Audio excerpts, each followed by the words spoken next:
I'm Olivia Reed, 29, a corporate lawyer. Thanksgiving should have been a celebration. I just bought my first home. I closed on my house today. I announced, beaming. But the warmth in the room vanished. My father glared, silencing the room. His voice was cold, accusing. You should have waited, Olivia. That house was meant for your sister. I realized my independence was seen as theft.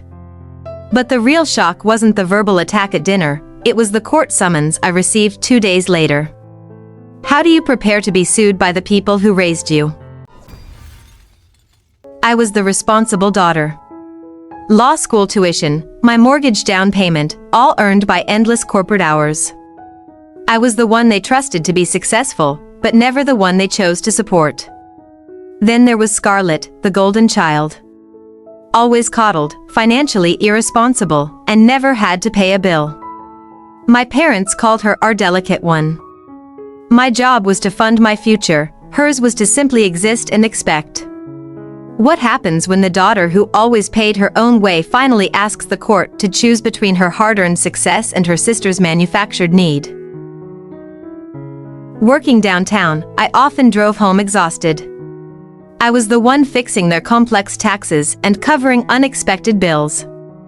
I was the provider, yet whenever I visited, I felt like a guest in my own childhood home. The comparison never stopped. Scarlett's been applying for jobs, my mother would say sweetly, serving my sister extra dessert. You should be proud of her. I'd force a smile, knowing Scarlett hadn't held a job longer than 2 months. I was the invisible one, the reliable source of income, the one whose achievements were silently filed away. I wasn't the favorite, I was the safety net. My job was to succeed quietly so their delicate one could fail loudly, without consequence.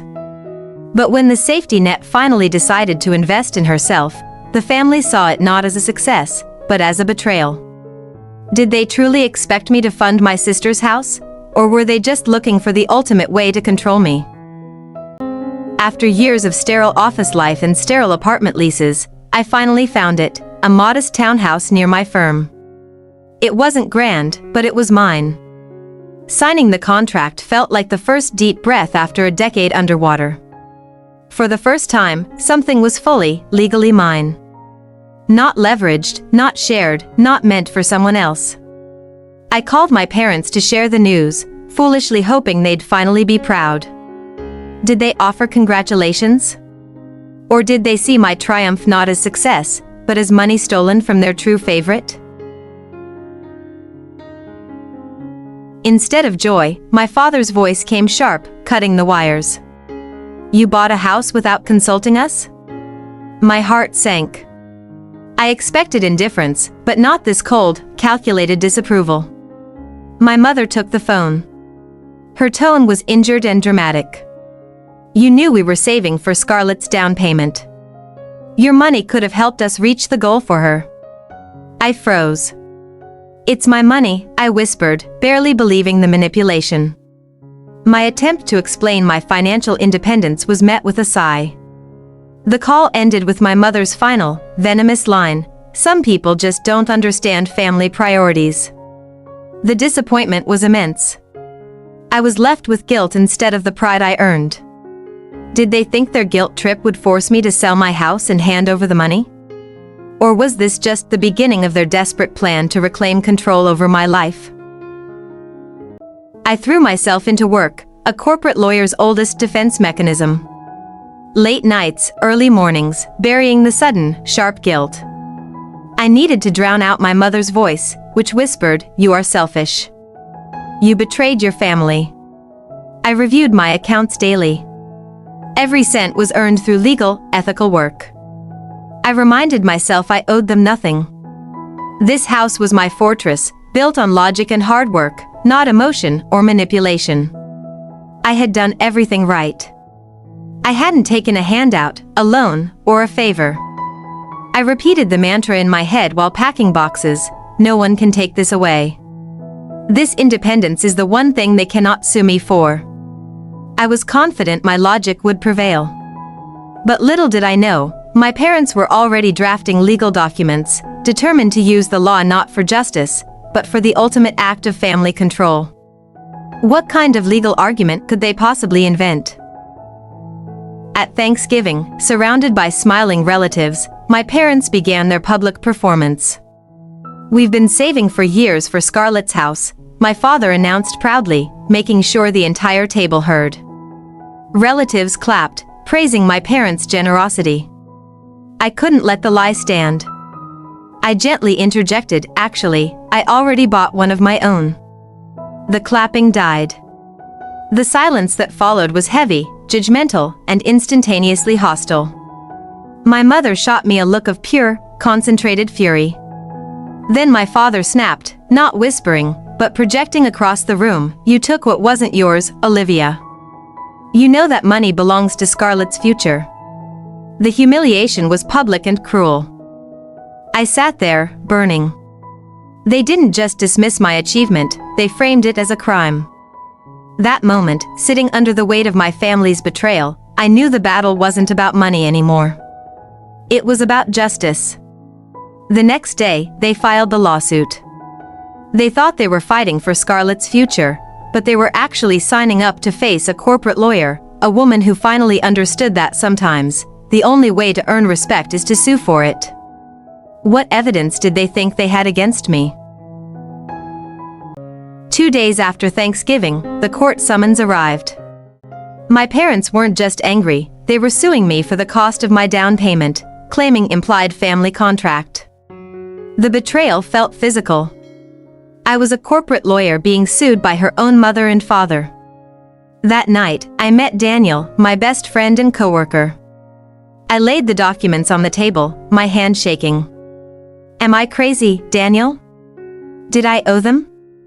I needed a lawyer's logic, not a daughter's emotion. Daniel looked at the papers, then at me. His voice was calm, professional, and firm. "You don't owe anyone for your success, Liv.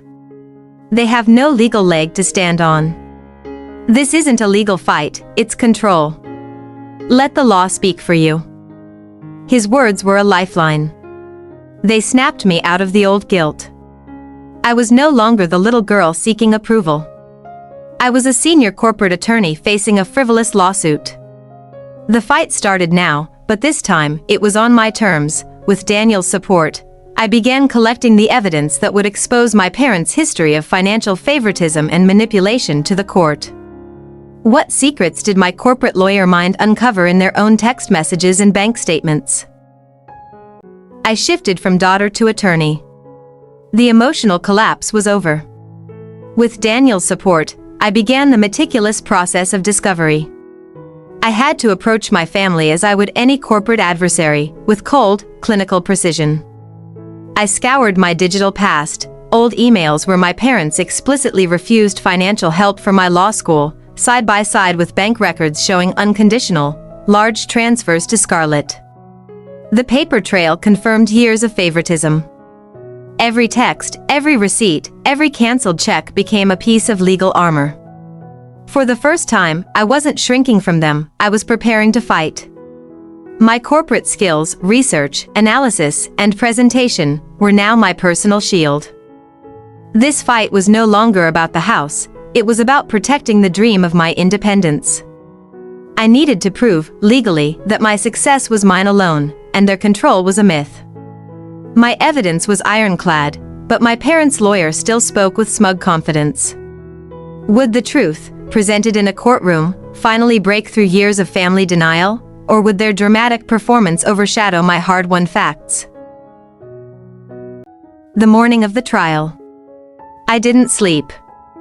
I reread my opening statement, a summary of facts, bank transfers, and their explicit denials of aid to me. My body was coiled with tension, but my mind was laser-focused. I was ready to argue law, not love. I chose my sharpest navy suit. This wasn't a family dinner, it was a battlefield. Every tailored line was a reminder. I was Olivia Reed, corporate attorney, and I would represent myself with the same fierce dignity I used for my billion-dollar clients. The courtroom air was thick and cold. I walked in, head high, portfolio clutched. I saw them, my parents, sitting across the aisle, Scarlett avoiding my gaze. The physical distance between us was the widest it had ever been. Their lawyer, a smooth-talking man named Mr. Thompson, spoke with smug confidence. He clearly underestimated me, the daughter who didn't understand family priorities. He saw a child, I saw a chance to expose the truth. As their lawyer began, my mother started to cry dramatically. We trusted her. She betrayed us. The courtroom whispered. For a fleeting second, the old, terrible ache, the need to apologize, returned. I scanned the gallery. Daniel caught my eye. He gave a tiny, almost invisible shake of his head and silently mouthed one word, "Don't." His silent reminder was the anchor I needed. My gaze hardened. No more apologies. I stood and addressed the judge. I was no longer fighting them on their terms, guilt and emotion. I was fighting on mine, fact and law. Your Honor, I stated, my voice echoing, my parents' claims are emotional, not legal. I presented the evidence, emails proving they had explicitly rejected requests for my tuition money, side by side with checks written to Scarlett for frivolous expenses. The truth, compiled with corporate precision, spoke louder than my father's anger. I no longer needed their approval. I only needed justice. The air of entitlement surrounding them began to crack. My independence was finally being judged by a neutral party, not by my parents' manipulative expectations. The facts were clear, the emotional manipulation was exposed, but the judge hadn't spoken.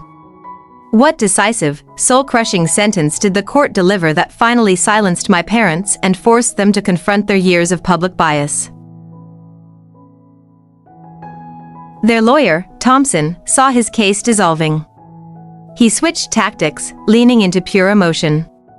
Your Honor, he pleaded, the defendant has been groomed for success, but she betrayed the family bond, stealing her sister's rightful opportunity. My mother stood up, ignoring her lawyer's frantic gestures, pointing at me. Her face was contorted with genuine, profound pain, or perhaps just the pain of losing control. She killed my dream. She's an ungrateful, cold-hearted stranger. The judge, however, was clearly unimpressed by the melodrama. Her expression was neutral, but her eyes held a certain tired disdain for the display of parental manipulation. The theatrics were failing. Despite my professional armor, the words hit. I felt that familiar, sharp ache, the years of wanting to be enough, to be the favorite. I closed my eyes for a beat, drawing strength from the truth in my folder. My father then took the stand, refusing to look at the evidence. He insisted, we had a family understanding. Olivia, as the responsible one, was supposed to help her sister. Her purchase was a calculated act of sabotage. The courtroom began to buzz, not with sympathy for my parents, but with judgment of their entitlement. I was isolated, standing alone, but for the first time, the whispers seemed to be against them. Thompson, sweat on his brow, made a final, desperate plea for a mediated settlement. The evidence of financial favoritism was too strong. He knew he had lost the legal battle, he only fought the emotional one now. I rose again, calmly. Your Honor, I will not engage in negotiation. The claim is legally meritless. My parents' motivation is control, not restitution. I ask the court to rule on the facts presented. No retreat. The judge leaned back, observing my parents' distress and my unyielding composure. The silence in the courtroom stretched, heavy with the weight of years of family history. The verdict was coming. I was unshaken. The air was thick with their shame and my silence. Then, the judge spoke. Her verdict wasn't just a legal dismissal, it was a public, moral judgment on my parents' toxic favoritism. What did the judge say that finally made them blush in front of the world? Their desperation was palpable. I looked at their faces, searching one last time for the parents I once loved. I found only two people trying to take my life's work. My inner voice finally screamed, walk away. Stand alone. I approached the judge's bench. My voice was steady, the voice of the attorney who had won dozens of complex cases. Your Honor, the plaintiffs claim an implied contract. I assert that there is zero legal basis for this claim. I summarized the documents. Exhibit A, my law school loan statement, paid entirely by me. Exhibit B, email rejecting my request for a tuition loan. Exhibit C, bank statement showing $45,000 gifted to Scarlett in the same period. I purchased my house with my own down payment. Saved over 7 years. The mortgage liability is solely mine. There is no commingling of funds, there is only a clear history of my financial independence from them. I looked directly at the judge. This lawsuit is not about restitution, Your Honor. It is about retribution. It is a desperate attempt to control my finances and my choices because I dared to succeed without their explicit permission. The plaintiffs are trying to use this court to enforce a moral debt, a debt I do not owe. They seek to use the law to validate their pattern of favoritism and shame my financial responsibility. I turned and looked at my parents, my face carefully neutral. The connection was already severed. I wasn't angry, I was detached. They were just the opposing party in a resolved legal dispute. I respectfully request that this court dismiss the claim with prejudice, and further, mandate that the plaintiffs cover all my legal fees, as this suit is demonstrably frivolous and purely vindictive. As I sat down, a profound, physical weight lifted from my shoulders, a weight I hadn't realized I'd carried for 29 years, the burden of seeking their approval. I was finally, irrevocably free. The judge gave a slow, deliberate nod. She glanced at the mountain of evidence I provided, then back at the tear-stained faces of my parents. The scales of justice were not blind to emotional abuse disguised as family love. Scarlett, seated quietly behind them, looked pale and bewildered. She was the weapon, but not the warrior. She was just collateral damage in her parents' fight to enforce her perpetual dependency. I took a deep breath. I had done my part. I had stood up, alone, against the deepest form of betrayal. The moment for the judge's verdict had arrived, the final, public declaration of my independence. The judge opened her mouth to speak, and the silence in the courtroom felt like the world had stopped. What was the exact, crushing verdict that didn't just dismiss the case, but made my parents publicly regret the day they decided to turn their family into a courtroom drama? I turned and looked at my parents, my face carefully neutral. The connection was already severed. I wasn't angry, I was detached. They were just the opposing party in a resolved legal dispute. I respectfully request that this court dismiss the claim with prejudice, and further, mandate that the plaintiffs cover all my legal fees, as this suit is demonstrably frivolous and purely vindictive. As I sat down, a profound, physical weight lifted from my shoulders, a weight I hadn't realized I'd carried for 29 years, the burden of seeking their approval. I was finally, irrevocably free. The judge gave a slow, deliberate nod. She glanced at the mountain of evidence I provided, then back at the tear-stained faces of my parents. The scales of justice were not blind to emotional abuse disguised as family love. Scarlett, seated quietly behind them, looked pale and bewildered. She was the weapon, but not the warrior. She was just collateral damage in her parents' fight to enforce her perpetual dependency. I took a deep breath. I had done my part. I had stood up, alone, against the deepest form of betrayal. The moment for the judge's verdict had arrived, the final, public declaration of my independence. The judge opened her mouth to speak, and the silence in the courtroom felt like the world had stopped. What was the exact, crushing verdict that didn't just dismiss the case, but made my parents publicly regret the day they decided to turn their family into a courtroom drama? But the judge wasn't finished. Furthermore, due to the demonstrably vexatious nature of this lawsuit, the court mandates that the plaintiffs cover all the defendants' legal expenses and court fees. Thompson, the lawyer, looked horrified. The cost of their attempt to seize my $100,000 down payment would now cost them triple that in fees. The revenge wasn't mine, it was delivered by the cold, impartial hand of the law. I gathered my papers, keeping my face calm. I didn't look at my parents. Daniel met me at the door. "You won, Liv," he whispered. I simply nodded. I hadn't just won a case, I had divorced myself from a toxic family legacy. The last image I saw was my parents sitting motionless. Their heads bowed in defeat, finally silenced not by my rebellion, but by the legal system they tried to weaponize against me. My independence was secured, but the story isn't over. Did my parents accept their defeat gracefully, or did their need for control drive them to one final, desperate, and potentially illegal act of revenge outside the courtroom? I stepped out of the courtroom, and the cold air of the hallway felt like a blessing. I hadn't realized I was shaking until Daniel put a hand on my arm. The tension of the last months dissolved in one sharp exhale. He wasn't just happy, he was proud. "Liv, you destroyed them." That wasn't just a win, that was a masterclass in self-representation. I've never seen a judge condemn family manipulation like that. I finally allowed myself to truly smile, not the strained smile for the relatives, but a genuine, unburdened smile. "I owe you so much, Daniel. Your belief in the facts kept me from caving to the guilt." We found a quiet cafe. Over 2 lukewarm coffees, we replayed the judge's words. Every ruling, every penalty, was a nail in the coffin of my parents' entitlement. It felt surreal, like reviewing a movie script of my life. I asked about Scarlett. Daniel had seen her leave, crying.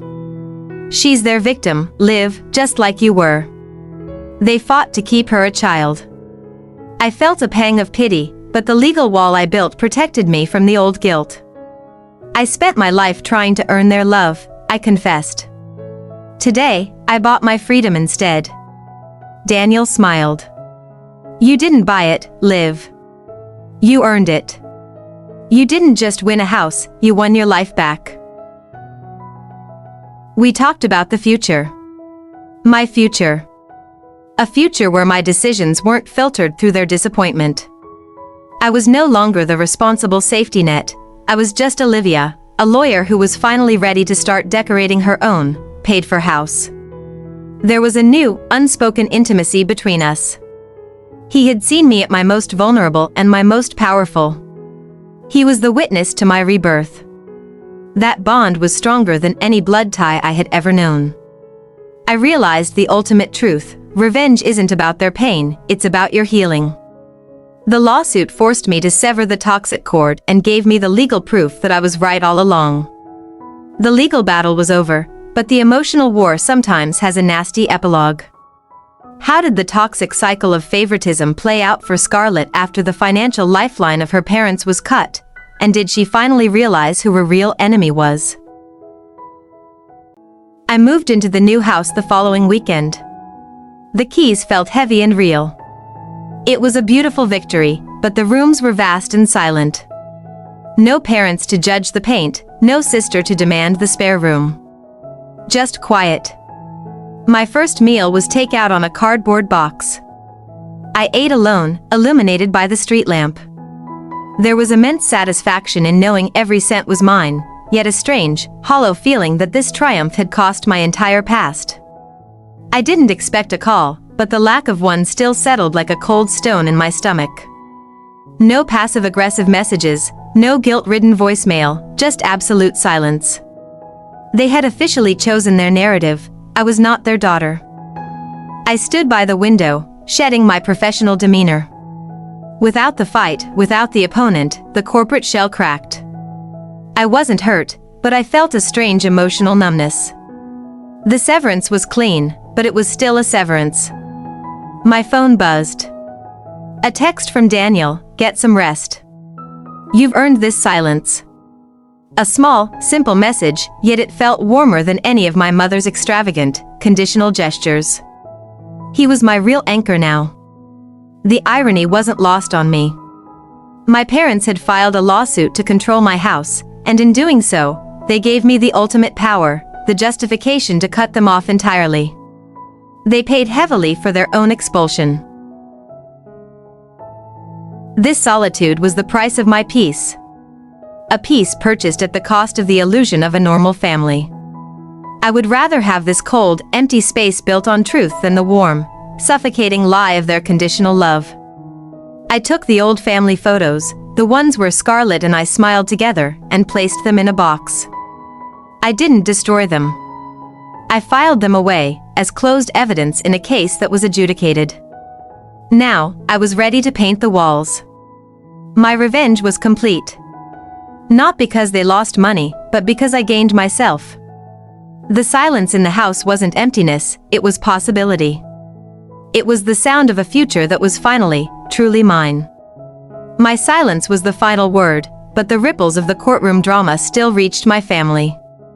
Did my sister, Scarlett, finally feel the sting of her parents' favoritism when their legal fees left them unable to fund her next dream, and was that her own moment of brutal realization? The office gossip filtered back to me.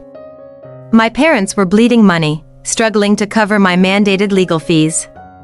Their attempt at control had triggered a financial meltdown. I felt no joy, only a cold detachment from their self-inflicted pain. The real shock came from Scarlett. Her latest business venture, a boutique dog bakery, was failing. She needed the final, large transfer from our parents to cover the debt. The money, however, was now legally tied up. Scarlett called my mother, demanding the funds. I heard the muffled argument on an old recording. My mother, for the first time, sounded truly helpless. "We can't, honey. Olivia's lawyer took everything." That was the pivot. Scarlett realized the source of her downfall wasn't me, it was the lawsuit her parents launched on her behalf. Her anger, usually directed at me, finally turned to the two people who enabled her dependency. A week later, my phone rang. Unknown number. It was Scarlett. Not to insult me, but to plead. "Olivia, you have to help them. They're going to lose the house because of your fees." The sheer irony was breathtaking. My voice was calm and measured. "Scarlett, the court ruled. They filed a frivolous suit and were penalized. That's how the law works. I will not engage in any negotiation outside of the courtroom. That is a boundary." Her business collapsed. Without her parents' guaranteed financial cushion, her deep incompetence was exposed. She had to move out of her luxury apartment and back into a small room at my parents' house. Now, the three of them were trapped together, the parents who loved controlling, and the daughter who desperately needed controlling. Their perfect, toxic triangle was collapsing into shared misery. The control they craved became their punishment. Months later, an anonymous email arrived. It was from a relative who had witnessed the Thanksgiving scene. "Your sister blames them now," it read. "She saw their betrayal of you as a betrayal of her own safety net." My parents' love for Scarlett wasn't pure support. It was a way to keep her weak, dependent, and loyal. When they spent the money on the lawsuit, they showed her that their control was more valuable than her security. Sitting in my own living room, surrounded by my own things, I finally understood my complete vindication.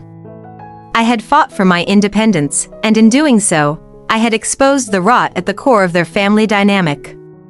The phone never rang again. No more threats, no more pleas. The silence was absolute. It was the new normal, a peaceful one.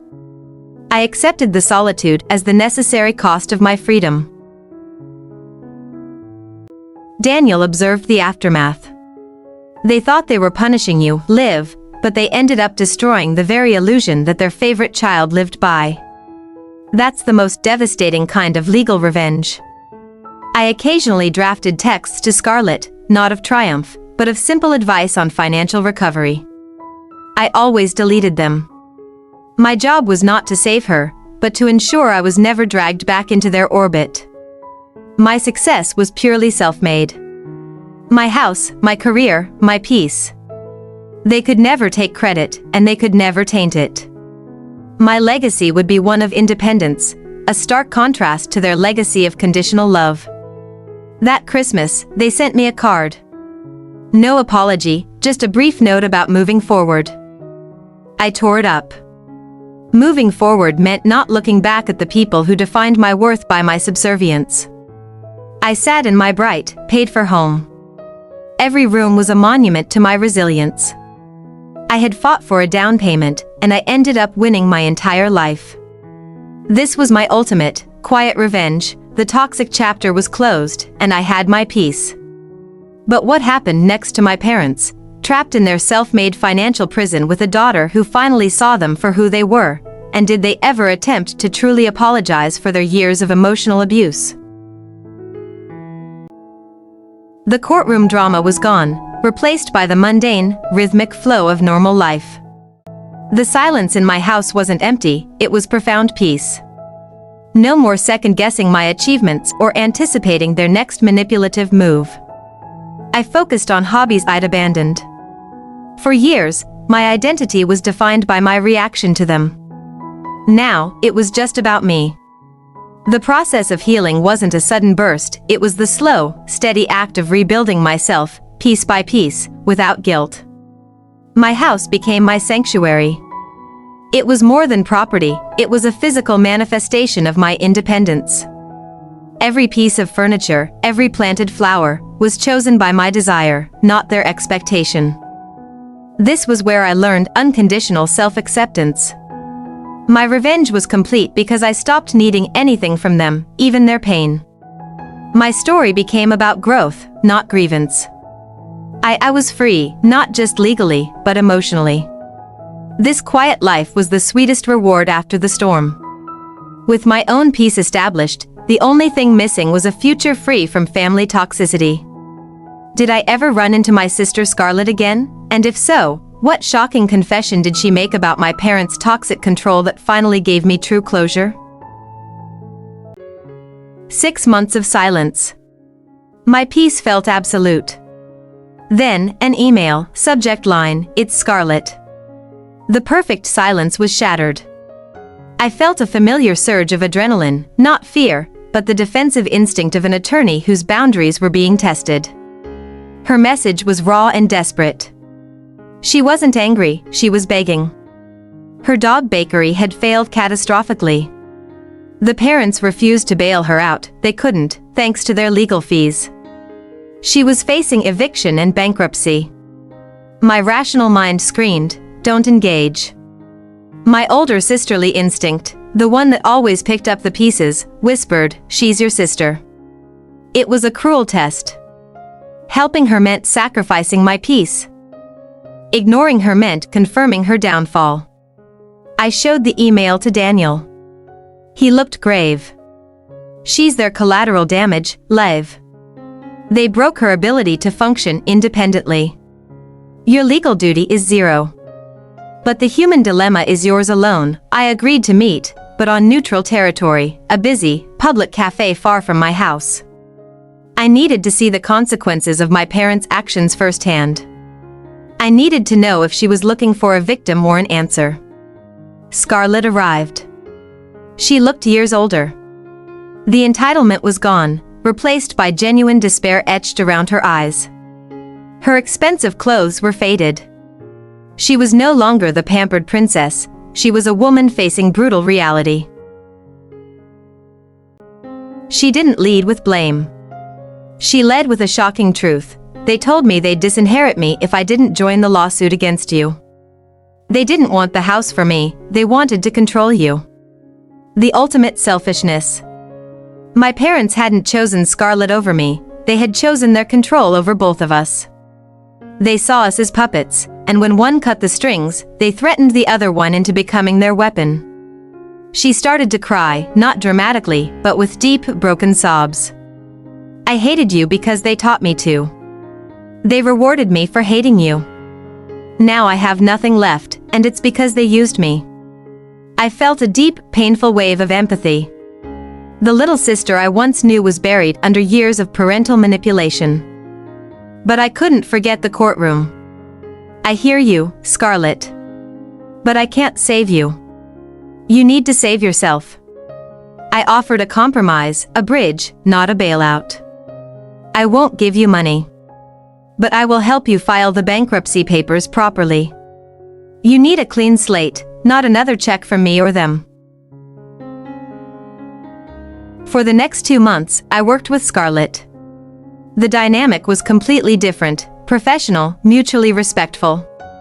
She treated me as a professional, not a target. The shame of asking for help finally forced her to grow up. As we signed the final bankruptcy papers, Scarlett looked up. Thank you, Liv. Not just for the lawyering. Thank you for showing me what real independence looks like. They were wrong about you. And about me, my emotional healing was complete. I hadn't sought vengeance against Scarlett, but I had offered her a path to her own freedom from our parents' manipulation. The lawsuit had freed both the favorite and the scapegoat, albeit in different ways. We parted ways. Not as sisters, but as two women who survived the same toxic war. I returned to my quiet, paid-for home. The new crisis had not taken my peace, it had solidified my resolve. My freedom was non-negotiable. Scarlett and I found a bitter kind of peace, both free from their control. But what was the final fate of my parents, left alone with their toxic expectations and mounting debt? And did they ever finally face the consequences of their emotional tyranny? 6 months later, life with Daniel was a calm harbor. Over a quiet dinner in my kitchen, we talked about everything but the family drama. The tension was gone. The house felt like a true home, built on mutual respect and shared sanity. Daniel mentioned cleaning out his old office storage. I found an old file on your parents' finances from that first consultation. Something I meant to show you, but the lawsuit took over. He handed me a single, worn document. The document was an old trust agreement. It confirmed that the $45,000 they gifted Scarlett was actually money meant for my law school fund, redirected years ago. They hadn't just favored her, they had actively defunded me from the start. The shock wasn't the theft, it was the premeditation. It wasn't about spontaneous love for Scarlett, it was calculated financial sabotage against me. In that moment, all my lingering regret about cutting them off vanished completely. I didn't get angry. I simply put the document back in the file. They got what they deserved, Daniel. They tried to punish me with the law, but the law exposed their deceit. Everything I earned, I truly earned. I never spoke to my parents again. My revenge wasn't about making them suffer, it was about protecting my future and building a life so authentically mine that their influence could never reach it. That's the best family revenge story of all, finding your peace. The truth finally set me free. My life was finally my own, built on strength, not spite. If you've ever fought a toxic family, let me know in the comments. What was your final, biggest step toward finding your own peace?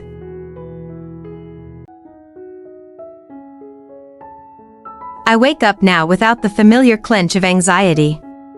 My morning ritual is simple: coffee, silence, and the knowledge that every decision I make is mine alone.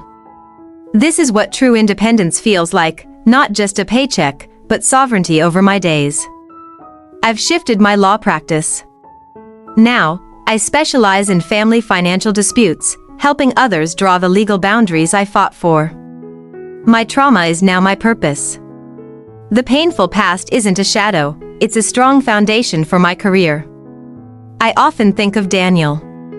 He didn't save me, he simply stood beside me and validated my truth when I doubted it.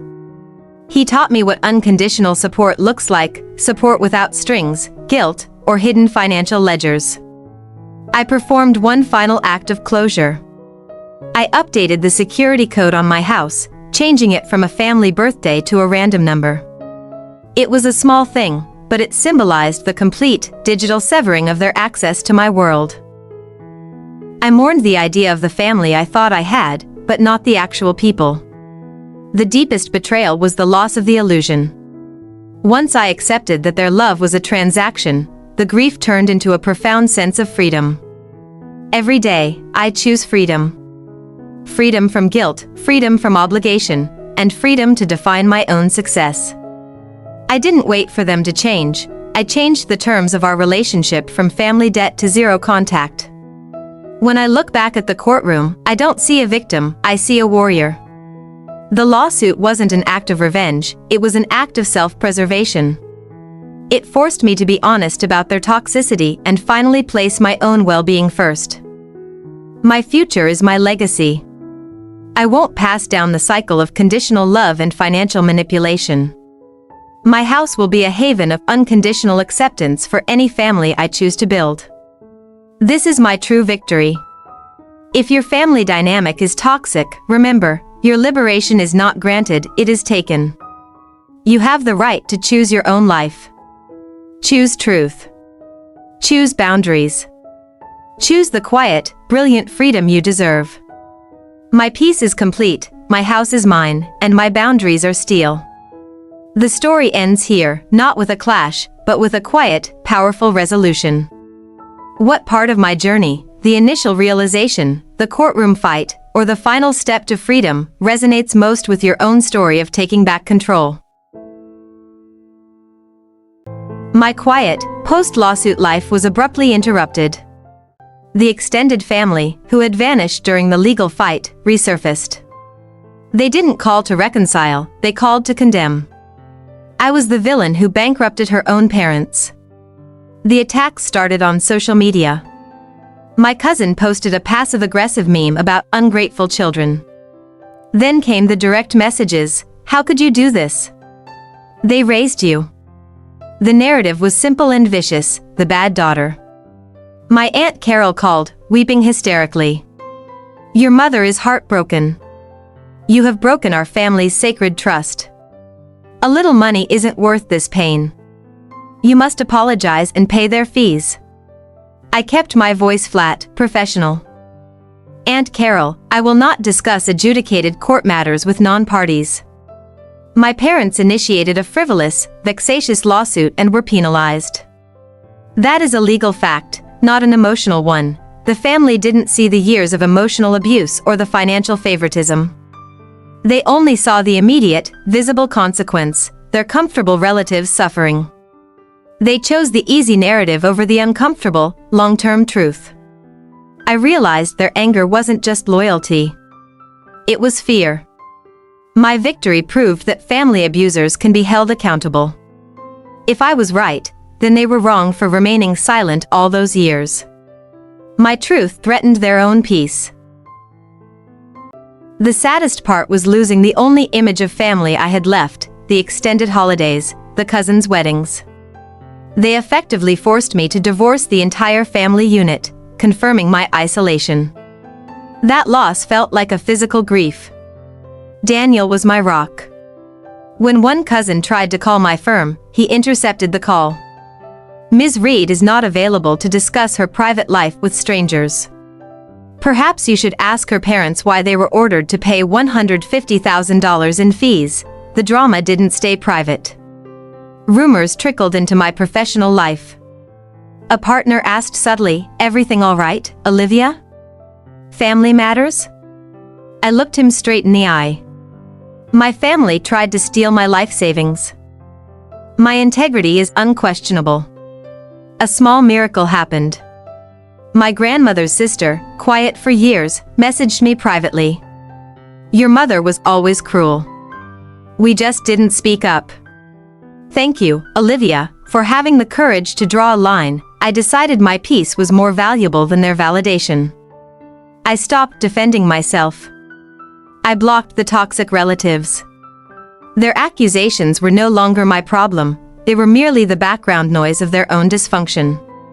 The lawsuit, though painful, had purified my world. It forced the toxic elements out into the light. The truth, that my parents were manipulative, and the family was complicit, was the key to my ultimate freedom. Daniel, the few supportive colleagues, and the silence of my home, this was my new definition of family.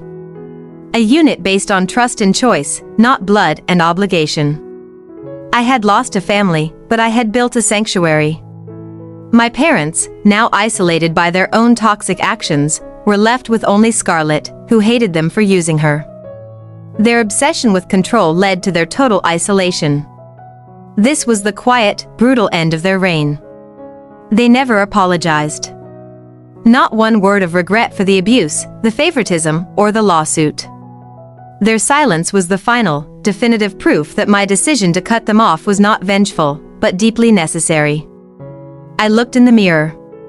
I didn't see the bad daughter or the villain. I saw a woman who stood up for herself against overwhelming pressure and won. I saw a survivor who chose truth over the comfort of a lie.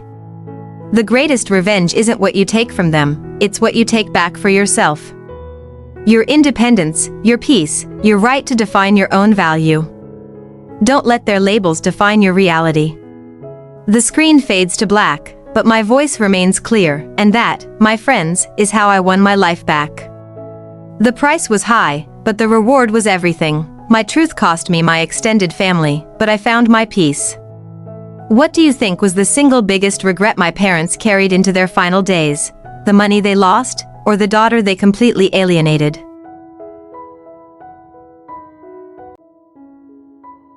The outside drama made my professional world shrink, but the quality of my relationships soared. My partner, Sarah, a formidable litigator, pulled me aside. Your courage in court was inspiring, Olivia.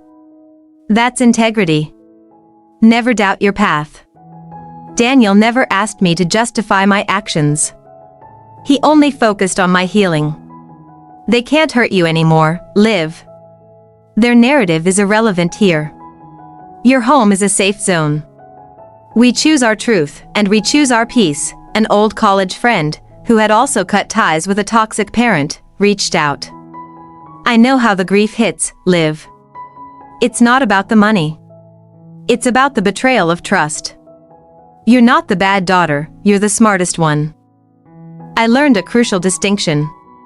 The love I received from my parents was a cage, lined with expectation and financial threads.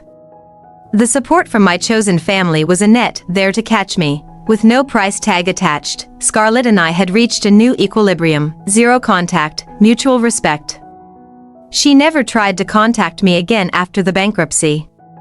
Her silence was not rejection, it was her own, hard-won step toward independence. The single most powerful tool I took from this entire war wasn't a court order, it was the ability to say, no. No to guilt, no to obligation, no to manipulation. Boundaries weren't fences, they were the walls of my new sanctuary.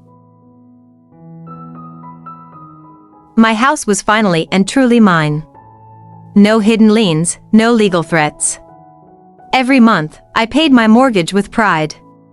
It wasn't just paying a bill, it was investing in my future and confirming my self-worth free from their judgment. I rarely thought about my parents anymore. When I did, it wasn't with anger, but with pity. They were trapped by their need for control, while I was soaring free. My revenge was complete because I was happy, genuinely and profoundly happy. This story isn't just about legal revenge. It's proof that you can choose your own narrative. You can redefine family and build your own life on truth and unconditional love. Don't let their toxicity define your ending. I won the battle, and I won the war. I won my house, my career, and most importantly, myself. If you're fighting for your freedom, know this, your peace is worth every single battle. Go get it. My peace is complete, my house is mine, and my boundaries are steel. The story ends here, not with a clash, but with a quiet, powerful resolution. What part of my journey, the initial realization, the courtroom fight, or the final step to freedom, resonates most with your own story of taking back control? I spent a year planting a garden in my backyard. Each new bloom was a metaphor for my life, growth after a long winter. The silence was golden. It wasn't the absence of conflict, it was the presence of self-mastery and serenity. My specialty in family financial law took off. I was featured in a regional magazine, The Advocate for Independence. The article highlighted my fierce defense of my own finances, giving me the credibility I needed to help others escape their toxic webs. I became meticulous about my money. My parents taught me that money equals control. I rewrote that lesson, Money equals freedom and security. I invested wisely, ensuring that no one, ever again, could threaten my stability. One evening, Daniel proposed. It wasn't about a ring, it was about the vow. A vow to choose me, without conditions, every single day. The love was a quiet, enduring force, a complete contrast to the chaotic, draining love I had known. We planned the wedding. The guest list was small, intimate. There was no internal debate about sending invitations to my family.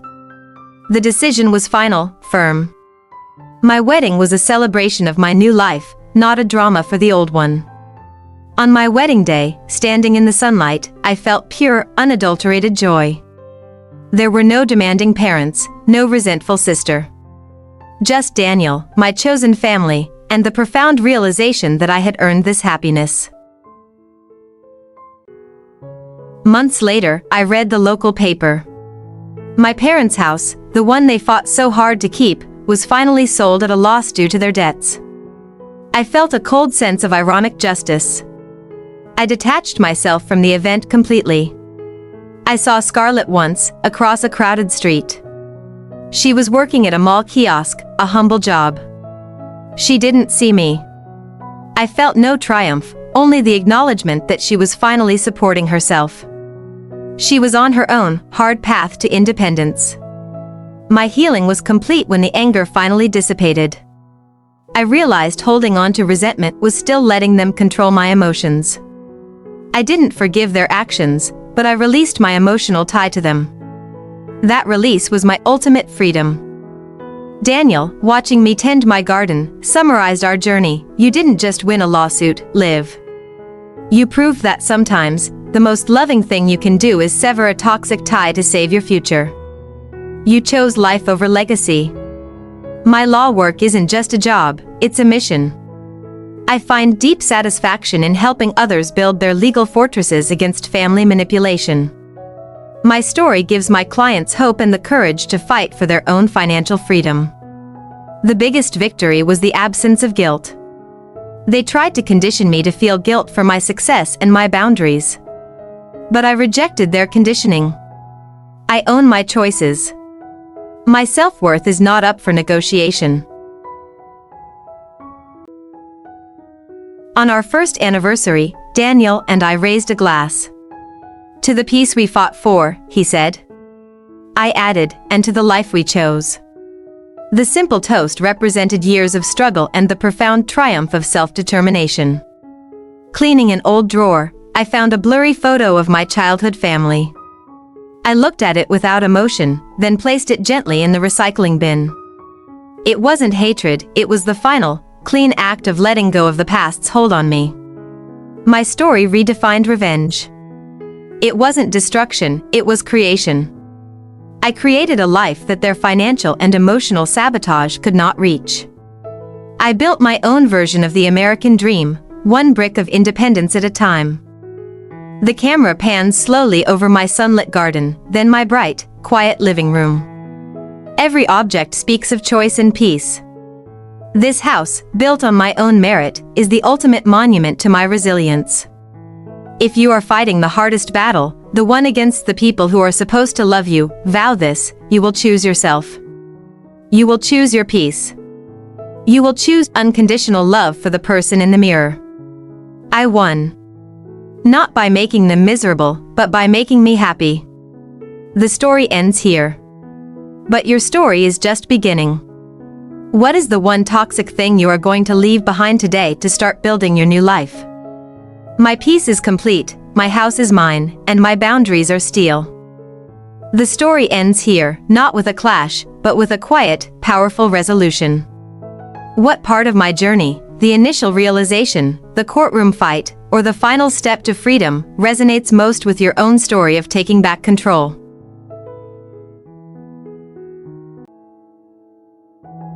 Time became my greatest ally.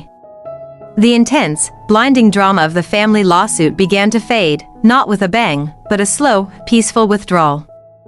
I realized the family ties weren't cut, they simply atrophied due to lack of toxic nutrition. The relatives who condemned me eventually stopped trying. Their anger had an expiration date, fueled only by my parents' constant victimhood narrative. When I stopped reacting, the narrative lost its power. I experienced complete apathy, which was true freedom. Honesty became my professional hallmark. I always disclosed the family lawsuit to new senior partners, not as a secret, but as a testament to my resolve.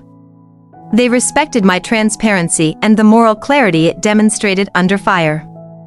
Tending my garden, I learned that you can't force growth, you can only provide the right environment.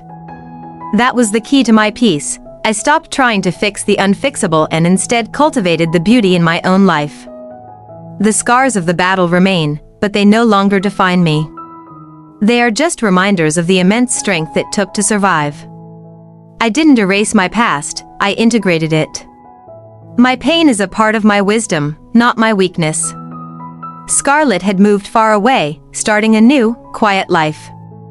There was no connection, no communication, but a shared silence that was healthier than their loud, toxic control. Both the scapegoat and the golden child found freedom in separation. Some old friends returned, the ones who waited until the dust settled. I didn't hold a grudge. Their return was conditional, they had to accept my honesty about the family without judgment. I only kept relationships based on mutual respect. I often whisper 2 words to myself, I won. Not I survived, but I won. Survival is passive, winning is an active, definitive choice. I won my home, my peace, and the ability to define my life without the shadow of my past. My parents are merely distant figures now, consequences of their own choices. They live small lives, burdened by debt and their own bitterness. Their fate is not my vengeance.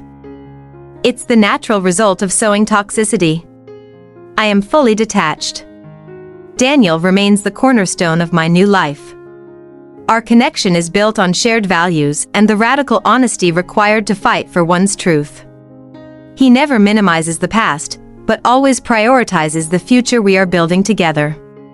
My legacy won't be wealth or a reputation, it will be the unbroken boundary.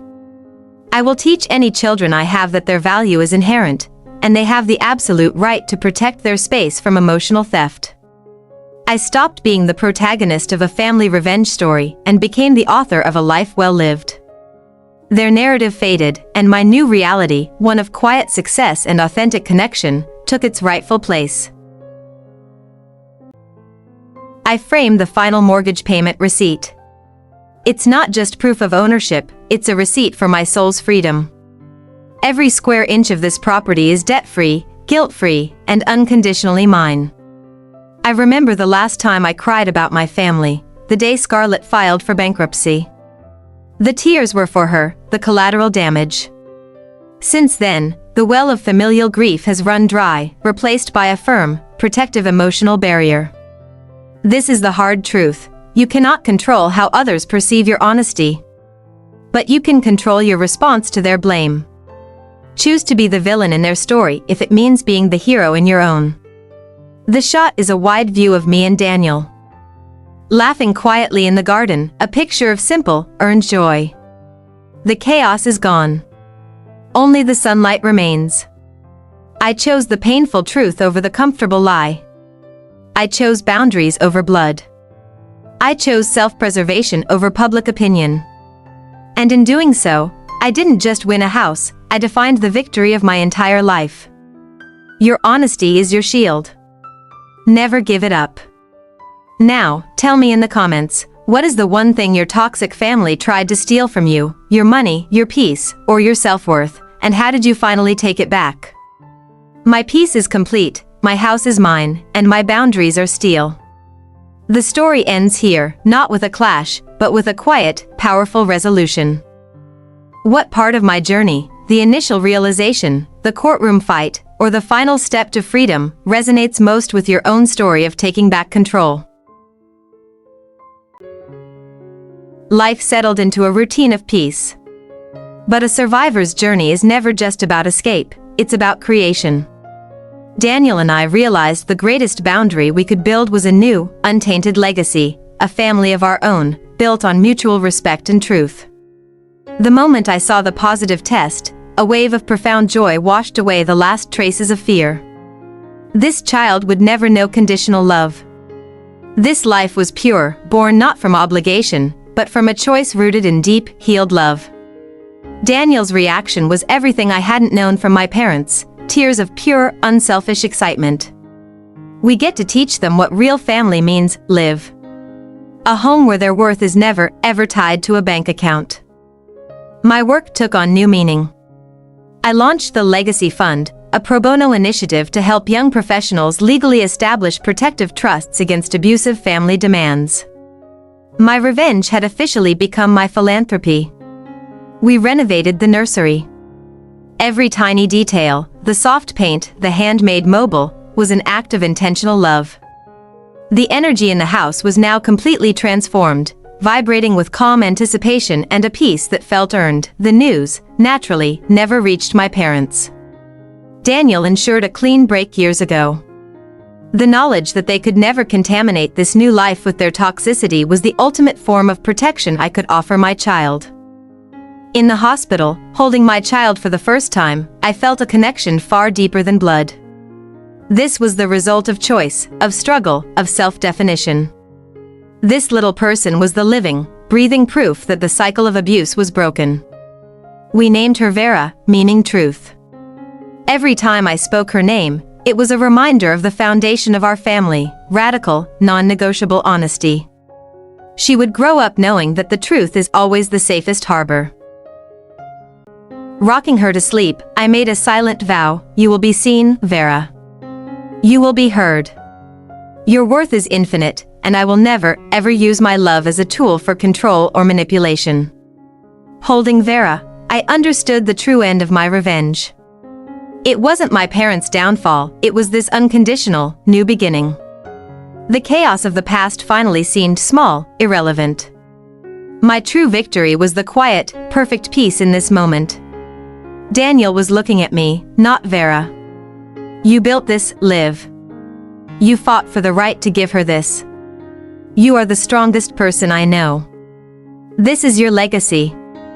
His words were the only validation I ever truly needed. I restructured my law firm. It was no longer just Olivia Reed Law, but Reed Associates, Family Integrity Law. I hired 2 new associates, dedicating my practice wholly to the protection of vulnerable adults from financial abusers. The most profound change was the awareness of inherited trauma. I actively sought therapy not just for myself, but to learn how to parent without passing on the wounds I received. Breaking the cycle requires constant mindfulness. We stopped celebrating my birthday with the old family expectations. We started celebrating the date of the lawsuit victory as Freedom Day. It was a personal holiday to commemorate the day I chose my truth over my lineage. I looked at the young woman who filed that lawsuit. She was scared, angry, and wounded. But she was also brave. I am grateful to her. Without that difficult, necessary fight, I would never have found this unconditional life. Your greatest creation will always be the life you choose to build after you dismantle the lies. Your revenge is your joy. Your peace is your power. Don't let your past tell your future who you are.